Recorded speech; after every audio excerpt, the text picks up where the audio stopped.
Le flic dans la rue, normalement, il devrait être respecté et il a un usage de la force que seul lui doit pouvoir avoir pour protéger les autres. Tu as dirigé le RAID dans des moments de crise majeure en France. Comment tu as fait pour gérer ces crises ? Ce qu'il y a d'important, c'est pas tant de prévoir le type de crise, mais c'est de prévoir la crise et le cheminement pour aller à la crise. Mais on ne produit pas la richesse nécessaire au pays pour que le pays s'élève. Eux, les entrepreneurs, ils le font. Et on leur doit parce qu'ils prennent des risques. Quelquefois, les crises sont des opportunités d'adaptation. Patauger dans le sang de centaines de victimes, ça peut permettre de renforcer l'humanité que vous avez en vous. Bonjour à toutes et à tous et bienvenue sur les Rencontres du Leadership, le podcast qui donne la parole à des personnalités inspirantes qui nous bousculent par leur histoire, leur courage, leur mindset et qui incarnent une forme de leadership profondément authentique. Ce podcast est né d'une conviction, le leadership ce n'est pas un costume qu'on enfile, c'est un état d'esprit. C'est une posture que l'on adopte dans les moments clés, quand il faut faire face, prendre une décision difficile, ou porter les autres. Je suis Émilie Denmont, votre hôte, consultante en stratégie de communication et copilote des Rencontres du Leadership.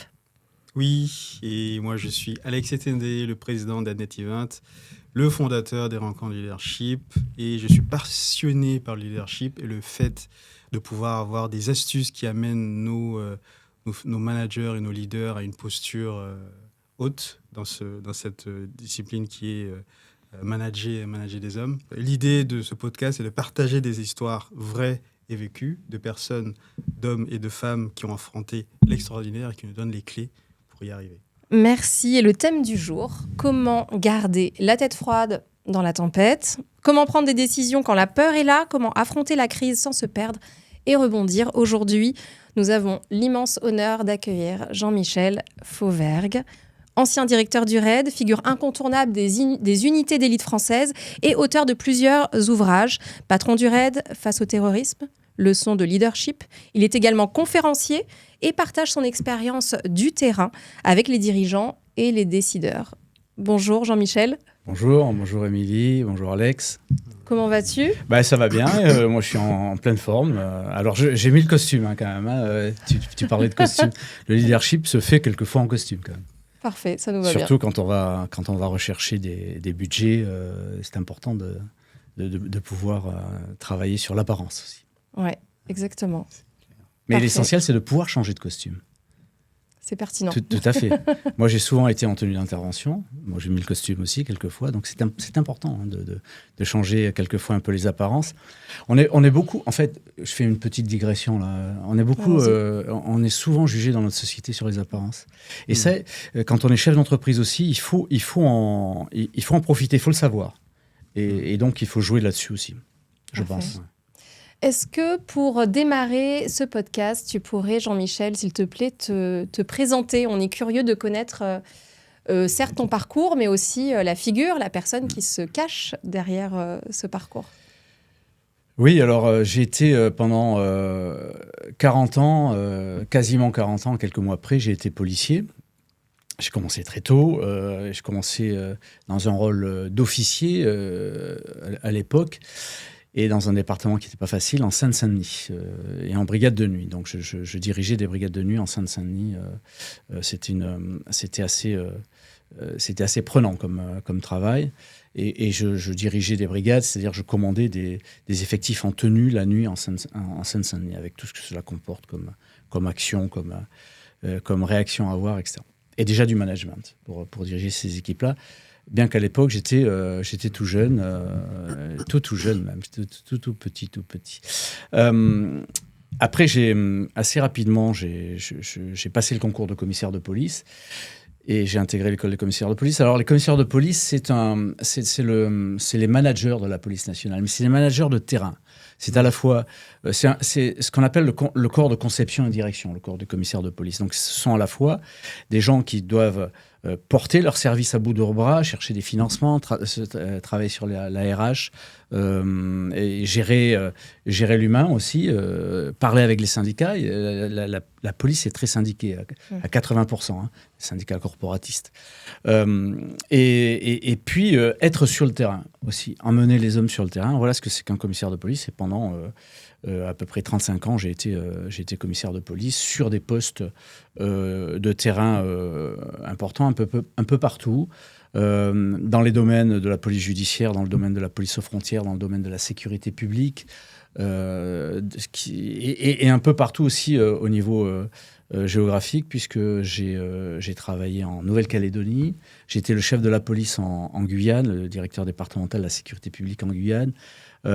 J'ai fait de la coopération et collaboration avec les forces de sécurité du Mali, du Gabon. Mali pendant 3 ans, Gabon pendant 3 ans. C'était de la coopération sur le thème de policier. Et puis, je travaillais à la police aux frontières. Et puis, bien évidemment, je me suis aussi spécialisé dans l'intervention. Une première fois en commandant ce qu'on appelait à l'époque les groupes d'intervention de la police nationale. Et bien évidemment, une deuxième fois, de 2013 à 2017, en commandant le RAID, qui est l'unité d'intervention de la police nationale. Et en 2017, donc, je suis parti de la police et j'ai pris ma retraite. Et j'ai intégré la politique, où j'ai été élu député pour la majorité de l'époque, avec le président actuel. Très bien. J'ai une question qui me vient. Tu as été au Mali, au Gabon, oui, en Guyane, en Nouvelle-Calédonie, en métropole. Est-ce qu'en termes de management, il y a quelque chose qui change? Est-ce que tu répliques la même chose en termes de management ou tu t'adaptes en fait? Alors figure-toi que c'est une très très bonne question, parce que le management, il y a quand même des points qui sont des points d'ancrage forts et que l'on retrouve partout. En particulier, travailler sur l'humain. Mais pour travailler sur l'humain, il faut connaître l'humain. Et il faut connaître l'humain dans son histoire aussi. Et donc, sur les territoires différents, mais là, on parle d'étrangers, on parle d'outre-mer, mais on peut aussi parler des régions françaises. Hein, celui qui va diriger les policiers à Perpignan. Je parle de Perpignan parce que c'est la région où je suis né. Donc, celui qui va diriger les Catalans, qui sont un peu des têtes de mule, quoi. C'est pas pareil que je suppose. Alors à Lille, je connais pas, mais d'être à Lille, etc. Et en outre-mer, chaque territoire ultramarin a ses spécificités. La Calédonie, que j'ai bien connue, spécificité importante. Donc oui, il faut, il y a des points communs qu'il faut connaître. Il faut aussi travailler sur l'état d'esprit des gens, la spécificité locale, et puis s'intéresser à eux. Et quand on s'intéresse aux gens, on doit forcément s'intéresser à l'histoire de l'endroit qu'ils habitent et là où ils sont. Il y a un endroit où tu as préféré exercer ? Non, moi alors si on parle en termes d'endroit, et pas en termes de matière, puisque j'ai fait de la police judiciaire, j'ai fait des tas de la police aux frontières, etc. Si on parle d'endroits, j'ai apprécié à peu près tous les endroits où j'ai été. Je peux vous dire, par exemple, quand vous êtes en Nouvelle-Calédonie, mais là, j'étais pas le chef, j'étais l'adjoint au chef. Vous vous sentez un peu isolé, vous êtes quand même à 24 heures de la métropole. Mais là où je me sentais le plus isolé, c'était en Guyane, quand j'étais le chef de la police de la Guyane, avec de gros problèmes de manifestations très violentes à l'époque, de gros problèmes de criminalité violente qui nous venaient des pays voisins, du Guyana et du Suriname et du Brésil. Et on se retrouve complètement isolé, c'est-à-dire qu'on n'a pas les renforts que l'on doit avoir, on est complètement isolé. Il faut faire avec des bouts de ficelle, ce que vous avez sous la main, et les gens que vous avez avec vous, que vous devez emmener, embarquer dans ces aventures-là, et qui sont présents H24. En fait, en réalité, on se trouve isolé, mais on se trouve d'une liberté. Il y a une liberté extraordinaire qui vous permet de tenter des choses, d'oser des choses, avec des gens qui vous suivent. Et il vaut mieux qu'ils vous suivent d'ailleurs, et à qui vous demandez beaucoup, mais à qui vous devez donner beaucoup aussi. C'est du management, déjà. pour commencer. Oui, Oui. complètement. Dans ta construction, Jean-Michel, ta construction en tant qu'homme, comment on en vient à cette carrière ? Quelles sont les fondations de ton enfance ? Est-ce qu'il y a des éléments clés dont tu pourrais nous parler et qui t'ont amené vers ce parcours ? Alors là, c'est le moment où je vais vous décevoir, parce que j'ai aucune explication de pourquoi je suis rentré dans la police, parce que les membres de ma famille, il n'y a personne qui était dans la police. Et moi, dès tout petit, je vous parle de 7-8 ans, je voulais être flic. Et en particulier, je voulais être commissaire de police. J'étais déjà orienté là-dessus. Pourquoi ? Pour commander les gens et pour pouvoir construire des choses. Ça, c'est pour l'aspect management de l'affaire. Sur la vocation de policier, je pense que, je sais pas, je tente une explication. Moi, je suis un amateur de western. J'étais un amateur de western à cette époque-là. Je suis toujours un amateur de western. J'ai une collection extraordinaire de western à la maison qui encombre les étagères.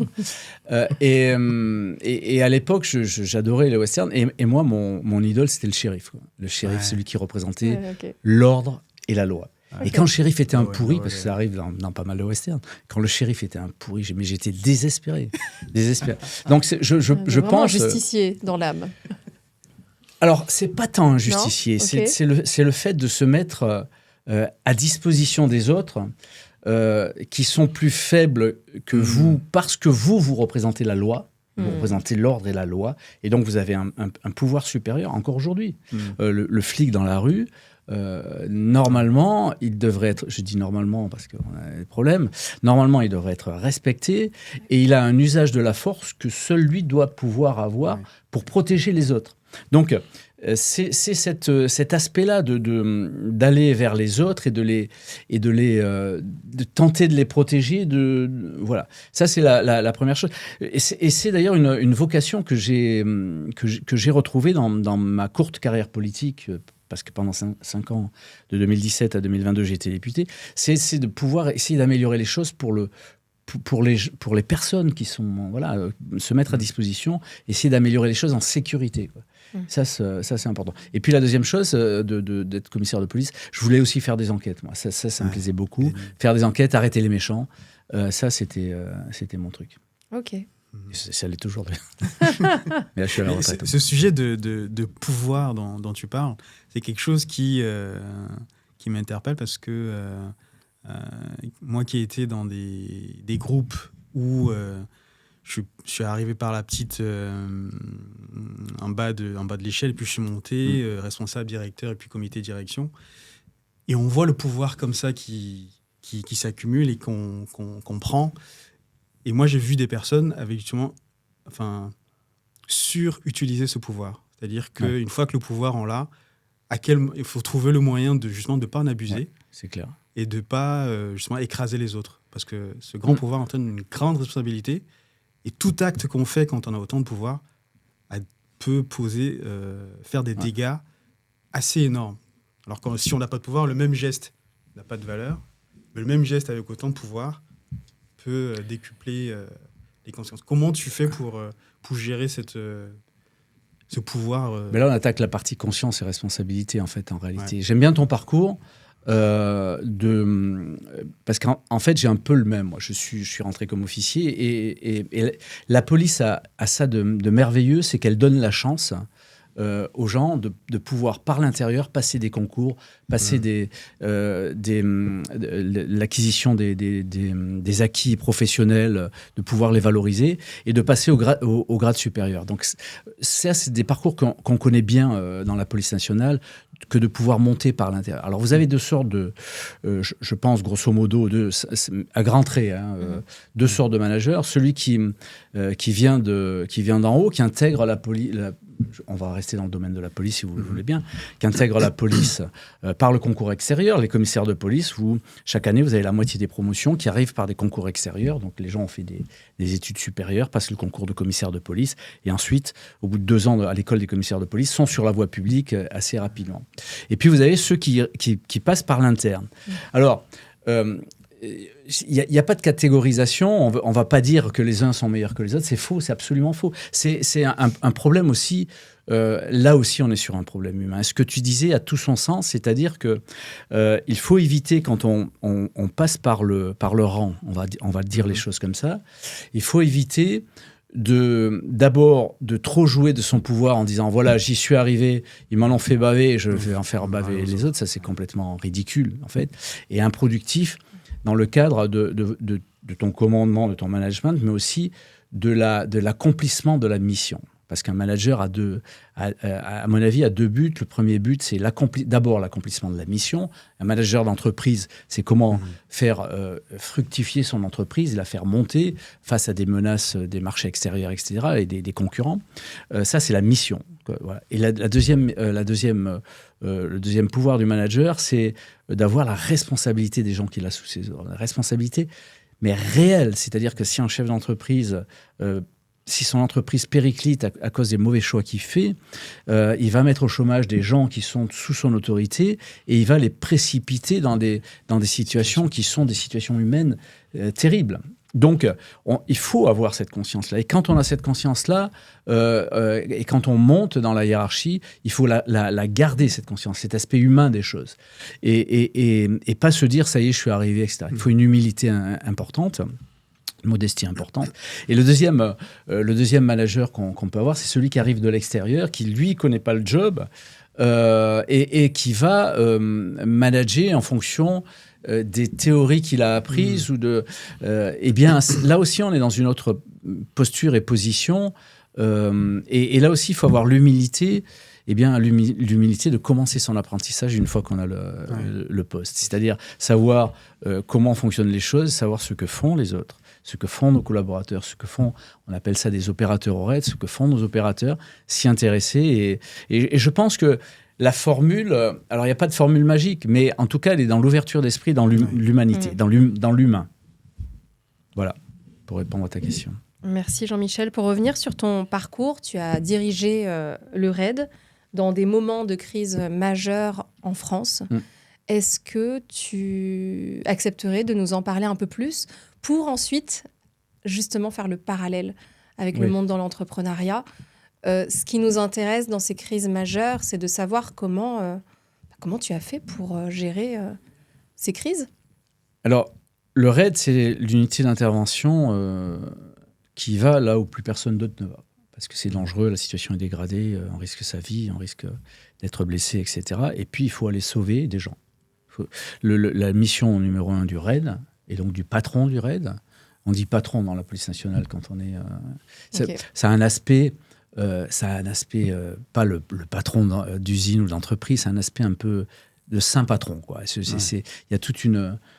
Quand les gens vous appellent monsieur le commissaire, ou vous dites j'ai foiré un truc. Quand ils vous disent bonjour patron, ça va beaucoup mieux. Donc, donc c'est le RAID et le patron du RAID, par conséquent, vont sur des choses de ce type-là. Et moi, donc, effectivement, tu l'as dit, j'ai commandé le RAID de 2013 à 2017, c'est-à-dire pendant toute la période 2015 et 2016, où on avait où la France a été frappée comme jamais au niveau des attentats terroristes avec des djihadistes, donc des personnes radicalisées qui allaient jusqu'au boutiste. Il a fallu y aller, et donc on a travaillé là-dessus. Comment on a travaillé là-dessus? Eh bien, tout simplement,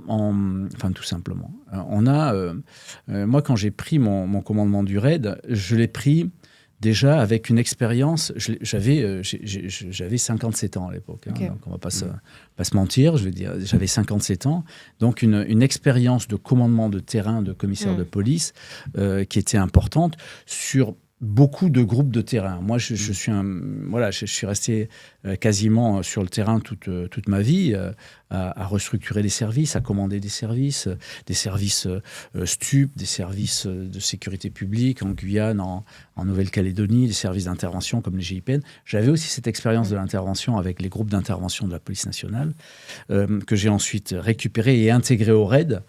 comme antenne RAID. Et d'ailleurs, ici, à La Réunion, il y a une très belle antenne du RAID, qui était auparavant un GIPN, un groupe d'intervention de la police nationale. Donc, je les ai intégrés en 2015 au RAID. Ça n'a pas été sans mal, non pas à cause d'eux, mais à cause des montages qu'on a dû faire. Et ce qui fait que là aussi, on se rapproche des entreprises. C'est-à-dire, c'est une fusion-acquisition où j'ai même pas payé l'euro symbolique, puisque j'ai tout récupéré. C'était la même boîte, hein, ça venait de la police nationale. Mais il a fallu aussi trouver le moyen de les faire travailler ensemble. Donc ça a été aussi une problématique de management, une problématique organisationnelle. Moi, quand je suis arrivé au RAID, je me suis dit assez rapidement quels sont aujourd'hui les dangers. Et le danger, il était évident. On était en pleine guerre Daesh, etc. C'était le danger terroriste. Quels sont les dangers majeurs? Pour les restes, on savait les gérer, donc il n'y a pas de problème. Quels sont les dangers majeurs qui arrivent? Et que va-t-on faire là-dessus? Est-on au point pour travailler sur ces dangers-là? Et dès le début du RAID, d'abord, j'ai consulté tous mes collègues précédents du RAID pour parler avec eux, avoir leur avis là-dessus, etc., où j'en ai tiré des enseignements à titre personnel qui me semblaient intéressants. Et puis aussi et surtout, je me suis rapproché de l'autre unité d'intervention qui est le GIGN, le groupe d'intervention de la gendarmerie nationale, et en particulier son chef, avec qui on a discuté de nos problématiques à nous, parce que c'était les mêmes. Et c'était idiot d'aller chacun au combat sans avoir cette cohésion-là. Et on a beaucoup discuté avec lui, on a tellement discuté d'ailleurs qu'il y a quelques temps de ça, on a fait tous les deux un livre qui s'appelle GIGN RAID. On a fait ce livre-là pour... Je ne l'ai pas cité, celui-là. Pouvoir et le public nous demandait c'est quoi la différence, pourquoi, qui c'est qui est plus fort, qui c'est qui est moins fort, etc. On a dit, écoutez, les différences, il n'y en a pas beaucoup. Donc, on a fait ce livre-là. Mais on a surtout fait ce livre avec Thierry Roscoe, c'est le nom du chef du GIGN de l'époque. On a fait surtout ce livre pour dire...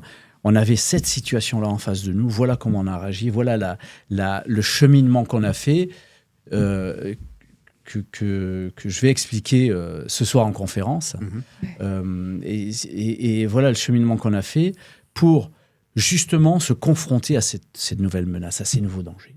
Et là, il y a un cheminement commun, mais il y a un cheminement au niveau du RAID aussi. Le RAID, on l'a en termes de management, avec l'équipe que j'avais autour de moi, de managers, le top manager, l'équipe qui est autour du patron, on a cheminé aussi intellectuellement, savoir comment la menace évolue et comment dans ce type de menace-là bien précis, on allait agir, il fallait agir pour sauver le plus pour arriver au bout de la mission, c'est-à-dire sauver le plus de tâches possible. Donc, c'est pas ce que je veux dire, et ça a tout son sens avec les managers et les chefs d'entreprise. Ce que je veux dire, c'est que l'action ne se prépare pas au moment où surgit la crise. Bien évidemment, tout le monde le sait, l'action se prépare avant. Mais pour se préparer avant, faut-il se projeter dans la crise future, savoir ce qu'on va avoir comme crise, avoir une espèce de vision de la crise, en ayant bien présent à la tête que tous les scénarios sur lesquels on a travaillé, c'est jamais ceux-là qui se produisent. Ouais. Mais ça vous a donné des réflexes, des manières de faire, et surtout, ça vous permet d'entraîner vos gens, vos opérateurs, vos collaborateurs, vers l'action au moment où l'action explose et est là. Est-ce que par rapport aux différents scénarios que vous avez pu du coup imaginer, les pires scénarios que vous avez pu imaginer, est-ce que l'attentat terroriste du Bataclan a été finalement pire que les scénarios que vous-même aviez pu imaginer? Alors, je vais répondre totalement à ta question, mais auparavant, je vais te dire que alors je ne parle pas du Bataclan, mais de l'hypercachère, dans la prise d'otage de l'hypercachère, ça correspondait à un scénario possible sur lequel on s'entraînait. Alors, on ne savait pas que c'était dans un hypercachère, dans un supermarché, etc. Mais on s'est entraîné sur des supermarchés, etc. Donc, là, oui, ça, grosso modo, ça répond à ta question favorablement. On avait aussi prévu des scénarios que je ne vais pas citer ici pour ne pas donner d'idée, des scénarios qui étaient terribles. qui ne se sont pas passées, tant mieux. Mais le scénario du Bataclan, bien évidemment, un massacre dans un lieu public, dans un théâtre, mais un massacre généralisé dès le départ, évidemment qu'on ne prévoit pas ça, c'est pas possible. Et ça s'est fait tellement vite que c'est tellement hors norme et affreux que c'est imprévisible quand même dans notre tête. Et sur le Bataclan, c'est quelque chose de hors de l'ordinaire. Donc voilà, dans les scénarios qu'on avait dans nos têtes, on n'avait pas prévu celui-là. On en avait prévu d'autres, mais pas celui-là. Donc ça prouve que et tirons-en aussi une leçon. Alors sur un autre domaine, un autre registre, évidemment pour les chefs d'entreprise, ça prouve que ce qu'il y a d'important, c'est pas tant de prévoir le type de crise, mais c'est de prévoir la crise. Et le cheminement pour aller à la crise. Et comment on va réagir face à une crise, parce qu'il y a toujours un secteur d'improvisation. Quand vous allez sur une prise d'otage, quelle qu'elle soit, alors que ce soit avec des individus radicalisés ou que ce soit avec quelqu'un qui a un problème psychologique. Aujourd'hui, en France, vous avez beaucoup de gens qui ont des problèmes psychologiques et qui, à un certain moment, vont faire une bouffée délirante. Et ils vont prendre en otage leur entourage, leur femme, l'enfant, et il va falloir agir là-dessus. Donc on agit différemment que sur les radicalisés. Et donc, et je ne sais plus où j'en étais d'ailleurs, pourquoi je vous disais ça, parce qu'il y a des manières de faire qui sont différentes, et donc il faut s'adapter aux situations que l'on a. Et sur les chefs d'entreprise, c'est pareil, c'est le cheminement qui compte. Comment s'adapter à la crise, comment réagir à la crise, et quand on a tout un cheminement, basé sur le management, basé sur aussi la solidité de ses équipes, et ça aussi, il faut travailler sur la solidité de ses équipes, eh bien, on a toutes les chances de faire face à une situation. Et j'ai retrouvé le fil de ma pensée, à chaque intervention que vous avez, quelle que soit la manière dont vous intervenez, et puis il faut savoir que le RAID intervient dans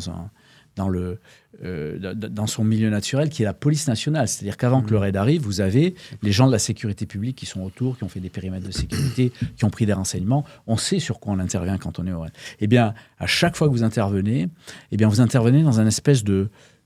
Dans les premiers temps, en tout cas,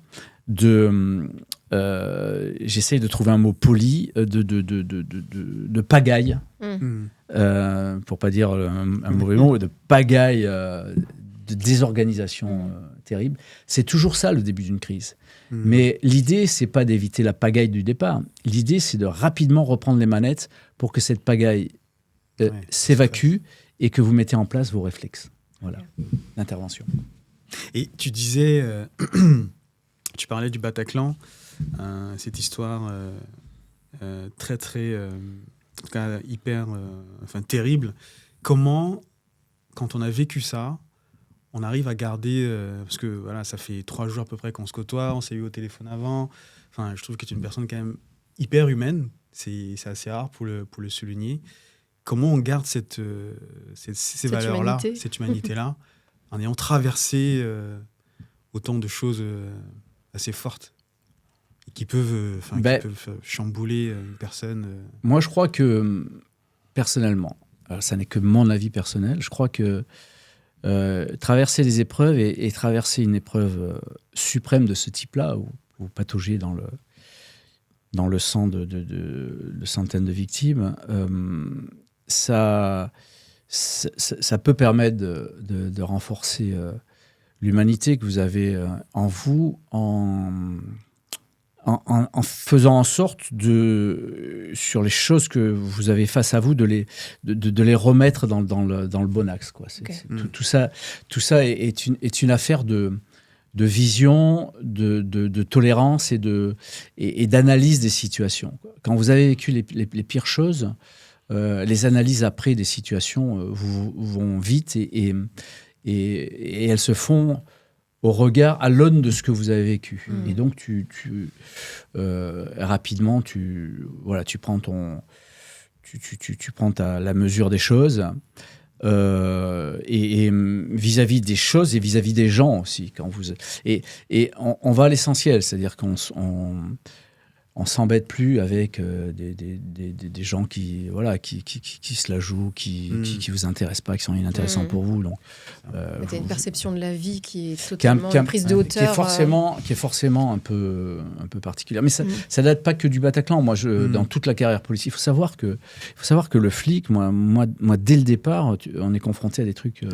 Moi, j'avais 21 ans quand j'étais officier. La première chose sur laquelle, officier de nuit, donc en Seine-Saint-Denis, la première chose sur laquelle je suis allé 2 jours après ma prise de fonction, c'est sur quelqu'un qui s'était suicidé au fusil de chasse en se tirant dans la tête. Et donc, vous voyez à peu près non, vous voyez pas, mais il vaut mieux pas le truc. Et donc, vous êtes déjà confronté à ça. En fait, le flic, aujourd'hui, le gendarme, le policier municipal sont confrontés à toute la décrépitude de notre société. C'est l'éboueur de la société, le flic. Et donc, il doit être fort pour les autres aussi.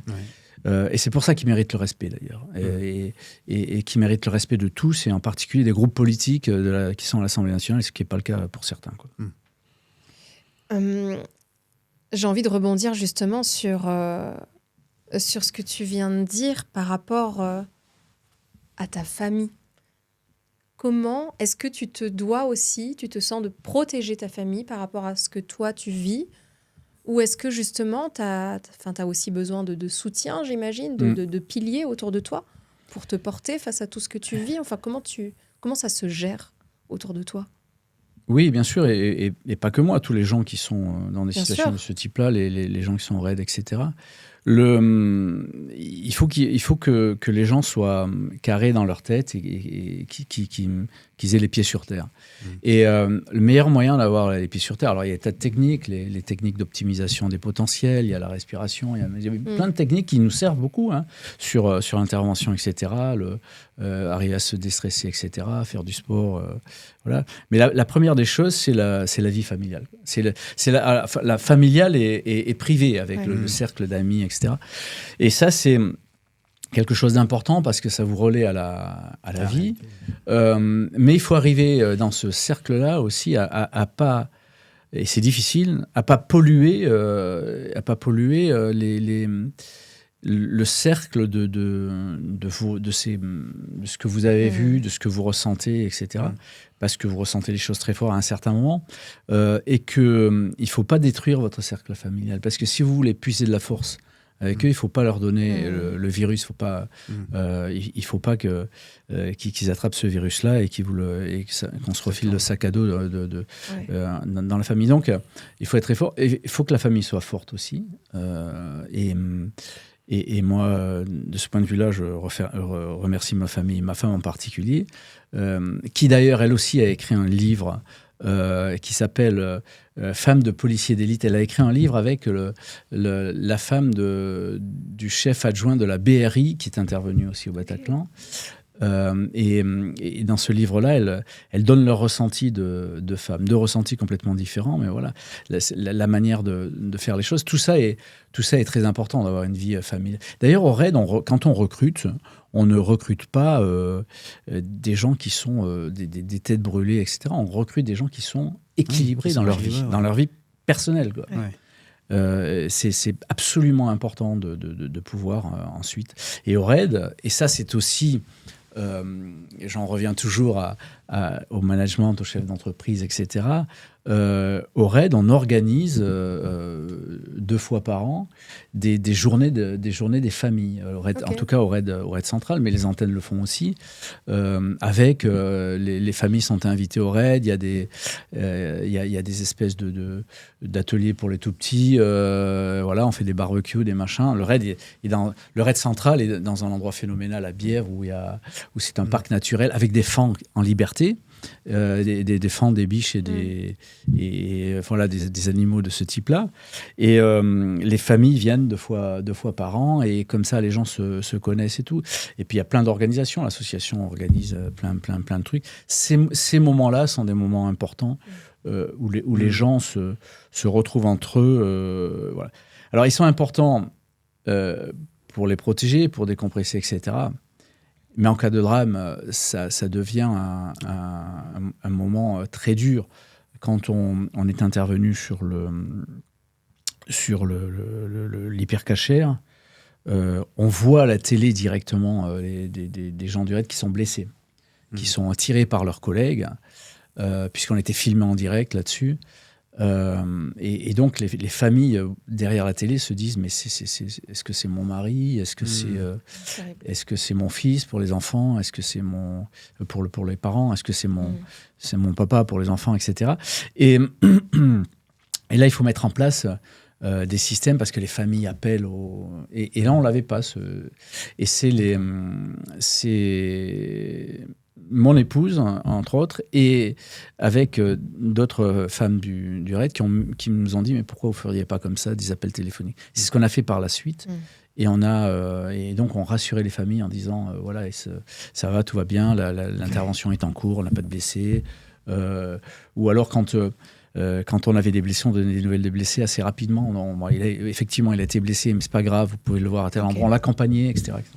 C'est important. Ça aussi, ça fait partie. Je pense que, alors évidemment, sans le côté dramatique, puisque les entreprises n'ont pas, heureusement, ce côté dramatique, je pense que ça aussi, l'accompagnement en cas de problème familial, c'est important de la part d'un manager. Alors, un manager d'une grosse entreprise ne peut pas s'occuper de tout le monde, mais au moins, il doit pouvoir organiser des réflexes de ce type-là avec ses équipes. Merci en tout cas de nous partager tout ça, Jean-Michel. Je ne sais pas toi, mais j'ai déjà eu les montées de frissons là. J'ai failli pleurer. Donc je pense que ce soir, enfin au moment où sera diffusé ce podcast, la conférence qui est organisée à La Réunion aura déjà eu lieu. Donc j'imagine, je le dis là, mais je suis certaine que ça va se confirmer, j'imagine que l'émotion sera assez intense ce soir et qu'au-delà de ce partage, de ce vécu, il y a effectivement énormément de clés que tu vas nous partager, que tu vas partager aux chefs d'entreprise réunionnais, aux managers, pour pouvoir faire face à des situations extrêmes. Ici, si on parle de crise à La Réunion, dernièrement, oui, on peut parler...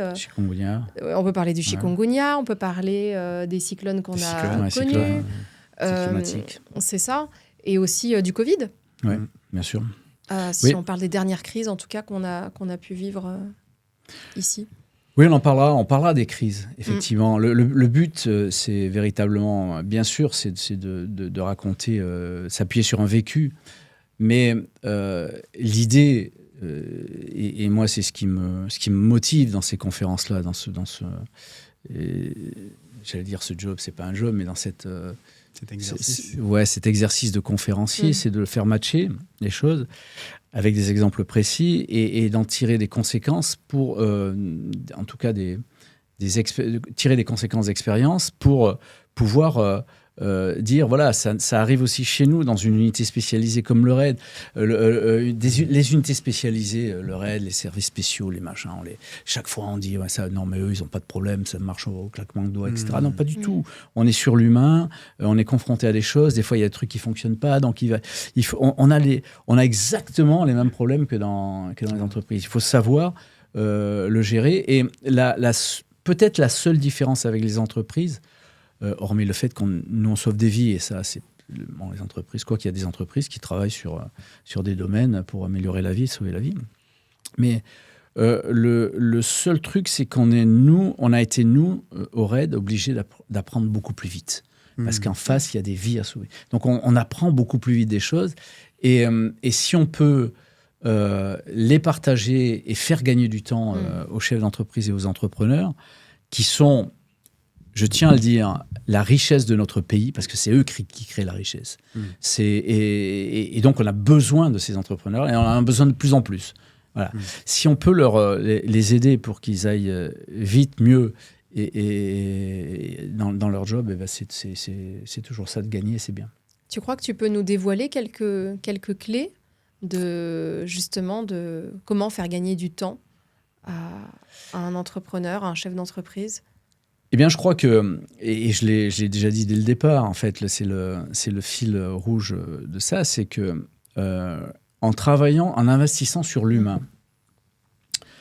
dans tous les sens du terme, c'est-à-dire sur ses collaborateurs, mais les entreprises, elles travaillent avec l'humain partout, les collaborateurs, les administrations sur lesquelles il faut quelquefois demander des autorisations, quand vous recherchez des financeurs, voilà, vous avez des humains partout, et puis le donneur d'ordre qui quelquefois, quand vous êtes dans une entreprise de service, c'est pas toujours commode, veut tirer les prix, etc. Vous devez travailler sur l'humain, sur la négociation avec votre donneur d'ordre et sur les messages transmis avec vos collaborateurs pour aller dans la bonne direction. Eh bien, cet investissement-là, qui au départ est un vrai investissement, va vous faire gagner du temps. Largement, rapidement. Parce que les gens vont être embarqués, vont arriver et vont avoir confiance en vous. On parlera de la confiance aussi ce soir. Et donc, ça me semble être l'aspect principal des choses. Après, si vous voulez des petits tuyaux par-ci, par-là, il y en a plein, mais beaucoup le connaissent déjà. Si vous voulez avoir le pouls de votre structure, que ce soit une entreprise, que ce soit une unité d'intervention, etc., eh bien, n'hésitez pas à passer dans les bureaux, à dire bonjour le matin, à dire au revoir le soir, à parler un peu avec les uns avec les autres. N'hésitez pas à prendre des cafés. La caféine, c'est important, déjà, et à prendre des cafés avec les uns et avec les autres. C'est autour de la machine à café que vous comprendrez beaucoup de choses. Et comment on fait dans un monde qui, justement, se digitalise et où, avec le Covid, on a eu une accélération du télétravail, par exemple. On se voit moins, on se voit derrière nos écrans. Alors, ça fait partie aussi d'une partie que je vais développer ce soir à la conférence, on en parlera.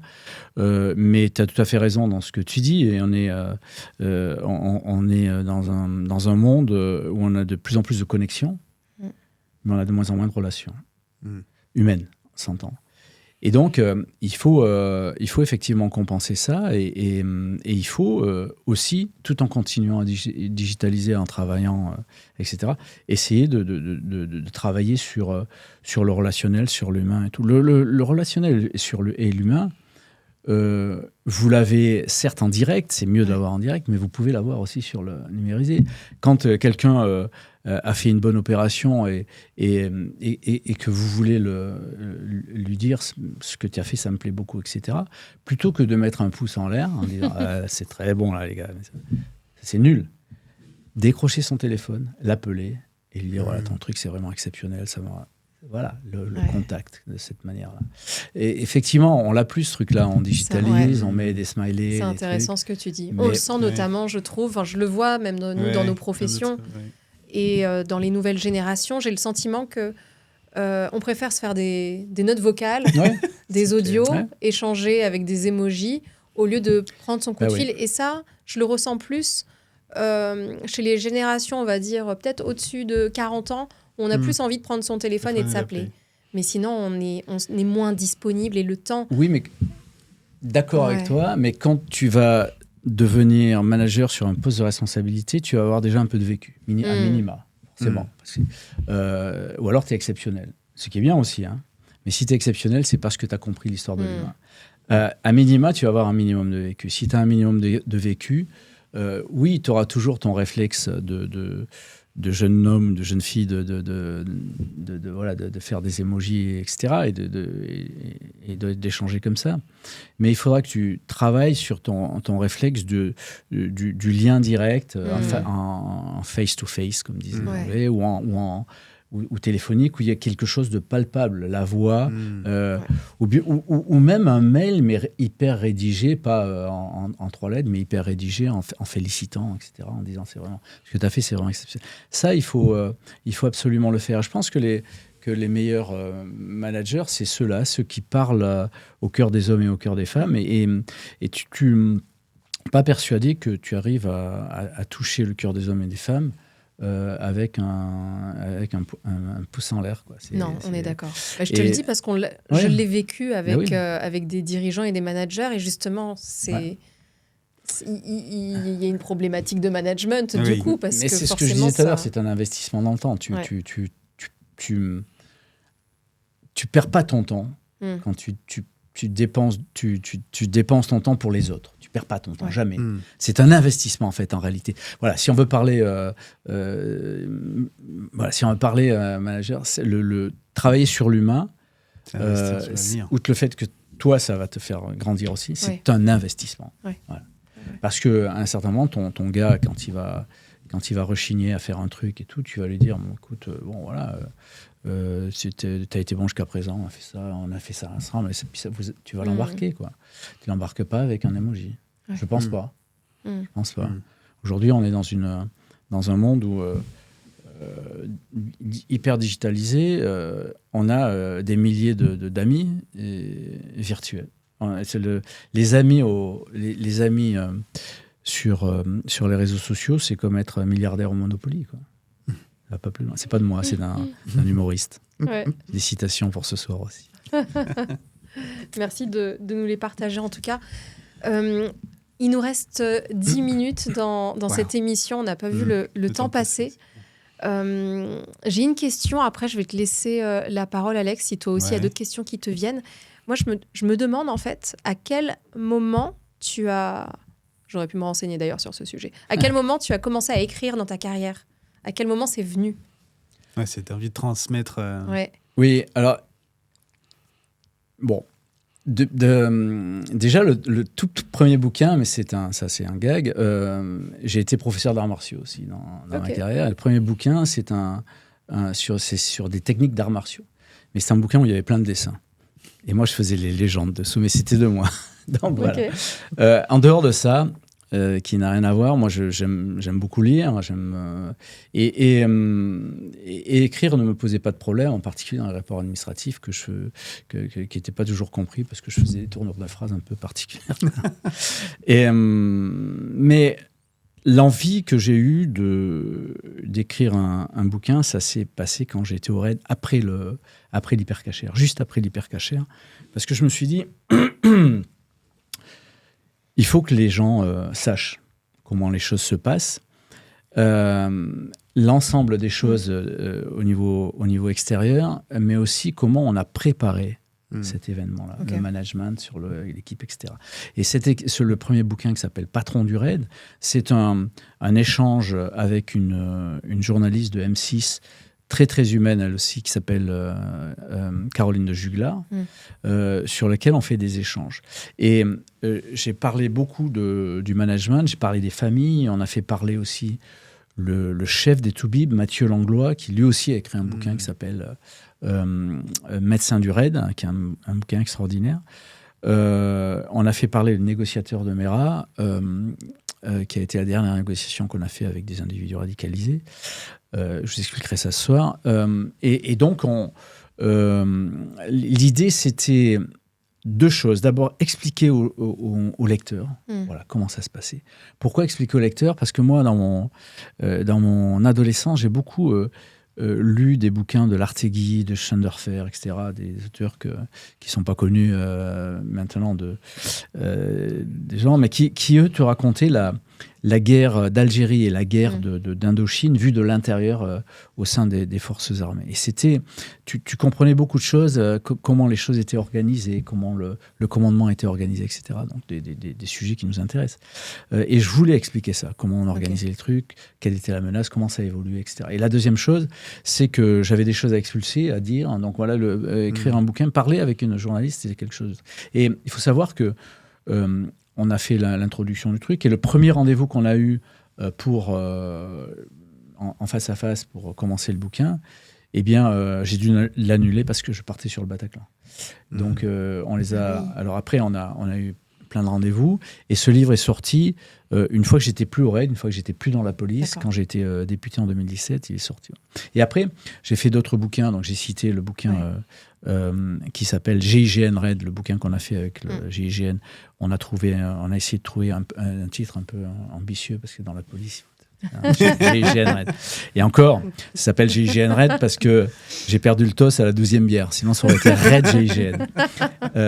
Et donc, voilà. Et puis surtout, je me suis aussi engagé dans un roman. J'ai voulu aussi mettre en roman ce que j'avais vécu, alors pas que ce que j'avais vécu, après la fin est romancée, qui s'appelle Les Hommes en Noir, et sur lesquels je peux m'exprimer sur un certain nombre de choses, sur les sentiments, sur plein de trucs, et c'est un roman édité chez Plon, voilà.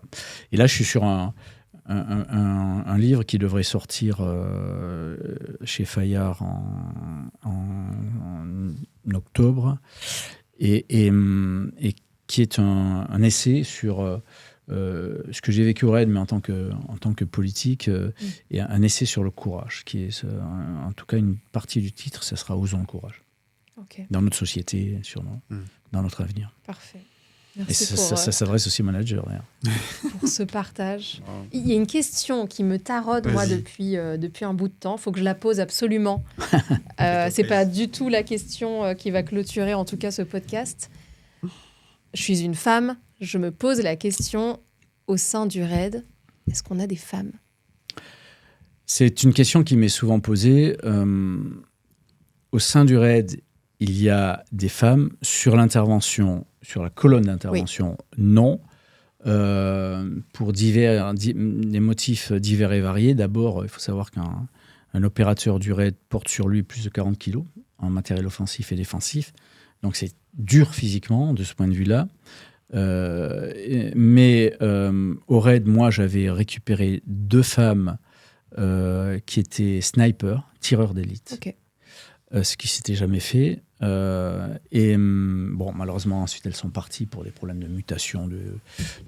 Voilà. Et j'en arrive à une des raisons, moi, qui m'étonne toujours, c'est que on a rouvert ces postes-là dans la police nationale, spécifiquement pour les femmes. Et on a eu 0 candidate. Okay. 0. Ce qui veut dire qu'à un certain moment, dans la police nationale, comme dans le reste de notre société, on a des stéréotypes, je veux dire un mot à la mode, des stéréotypes de genre pour des postes particuliers. Dans la police nationale, par exemple, vous avez beaucoup de femmes qui travaillent sur des brigades de mineurs. Okay. Dans la petite enfance, etc. Beaucoup moins d'hommes qui sont attirés. Alors, c'est valable pour les uns comme pour les autres. Hein. Beaucoup moins d'hommes sont attirés par... Vous avez, voilà, comme dans la société, dans la magistrature, vous avez beaucoup de femmes. Dans l'enseignement, vous avez beaucoup de femmes. Dans d'autres domaines, vous les avez... Donc, c'est difficile à dire. Alors, il y a une explication technique au RAID, il y a une explication psychologique. Maintenant, ta question, elle est très bien parce que s'il y a bien un endroit où une femme peut travailler en équipe, c'est bien là, quoi. C'est bien au RAID, parce qu'elle est entourée, pas qu'elle soit plus faible que les autres, au contraire. Mais parce que, voilà, on travaille sur des équipes, etc. Il n'y a aucune raison que les équipes, ça ne soit pas des hommes et des femmes. Donc voilà. Dans la police nationale, pour le coup, on est à un peu plus de 40% de femmes. Ah oui, quand même. Ouais. La police nationale intègre beaucoup. Enfin, intègre, c'est pas une intégration. Les femmes travaillent dans la police. C'est idiot de dire ça, d'ailleurs. On n'intègre pas. Dans la police nationale, il y a quasiment autant d'hommes que de femmes, et c'est une bonne chose. La moitié de la population étant des femmes. Donc, c'est spécifique à la France ou il y a très peu d'unités. Alors, dans le RAID, on a quand même des femmes sur des... par exemple, sur les négociateurs. Okay. Dans l'équipe de négociation, moitié homme, moitié femme. Avec une psychologue femme. On a des femmes sur la cellule chargée de l'international, la cellule chargée de la communication, etc. Donc on a quand même et dans les autres unités d'intervention européennes, on est sur la même problématique, oui, parfaitement sur cette même problématique-là. Mais il y a dans les armées, bien que ça évolue, des femmes combattantes, elles sont minoritaires pour l'instant. Mais ça évolue, ça évolue bien, quoi.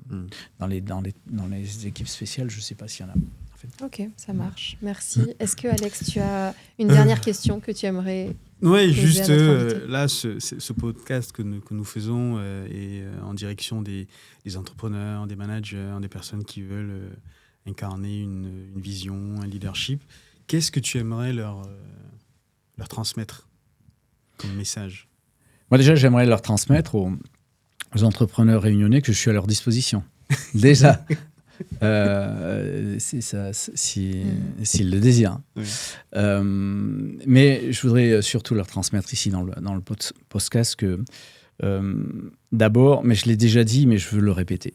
Je veux le répéter parce que c'est un monde, moi, qui m'est apparu après mon monde de la police.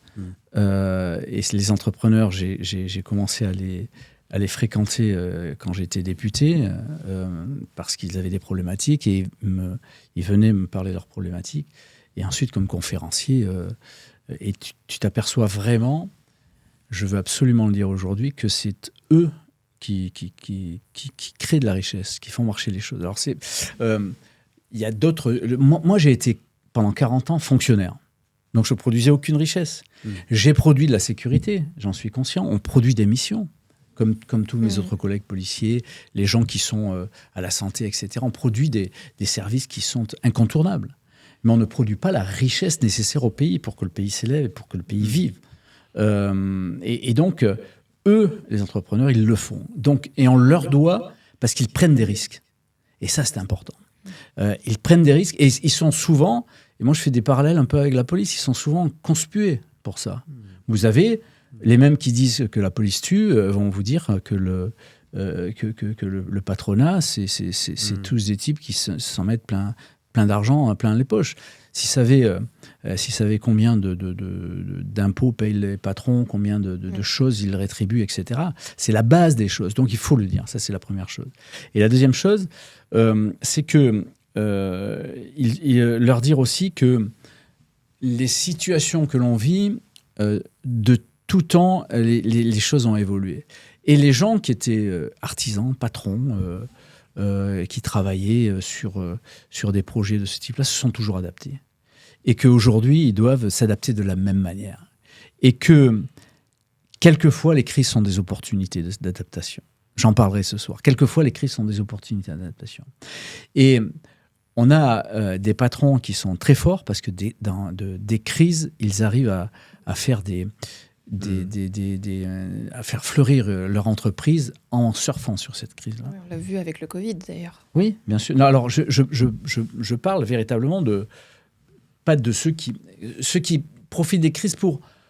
pas les profiteurs de crise, ceux qui profitent des crises pour faire évoluer leur entreprise pour qu'elle soit à niveau très, très vite. Okay. On en parlera ce soir là-dessus. Et donc, c'est une opportunité sur laquelle il faut travailler. Et voilà ce que j'essaierai de leur dire. Mais après, il y aura une discussion. Et c'est toujours sympa parce qu'après, il y a les questions, les réponses. Il y a toujours une discussion. Et moi, je m'enrichis de ces discussions-là et je transforme mes conférences grâce à ces discussions-là. En tout cas, je vous remercie d'avoir organisé cette conférence-là ici parce que je vais apprendre beaucoup de cette conférence. Nous aussi énormément. Merci beaucoup, Jean-Michel. Merci à vous. Pour avoir été notre invité, d'avoir accepté notre invitation déjà sur cette émission et sur ce podcast qui est le tout premier, donc qui sortira prochainement. Donc merci pour ça. Et on a hâte de t'écouter ce soir. Parfait. C'est ça. Cet épisode donc touche à sa fin. Merci aussi à Alex, mon binôme. Sacrée organisation quand même, hein. Parce qu'au moment où on enregistre, la conférence, c'est juste ce soir. Après. Donc il nous reste un paquet de trucs en fait à organiser. Quelques petites peurs quand même. Quelques frayeurs, c'est ça. Mais pour cette thématique, il fallait que ça se passe comme ça. Ça pouvait pas c'est se clair. passer autrement. C'est tellement ressemblant. C'est clair. Il s'est passé quoi d'ailleurs, Alex? Juste un petit rappel en 30 secondes chrono.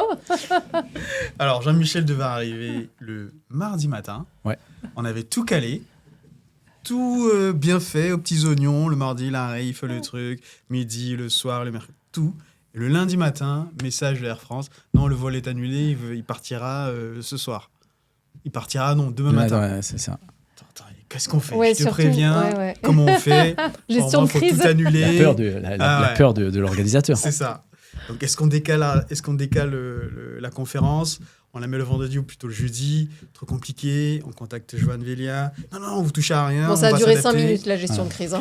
Mais bon. C'était vite réglé. Et en fait, même. on s'est dit, on y est dedans. On voulait de la crise, on y est. Donc voilà, c'est une petite crise. Petite c'est pas, crise. Mais voilà, de petits rebondissements qui étaient assez drôles. Parfait. Merci beaucoup. Bonne journée à tous. Merci pour votre écoute. Et on se retrouve pour une seconde édition, j'espère, bientôt. Merci, Émilie. Merci, Alex.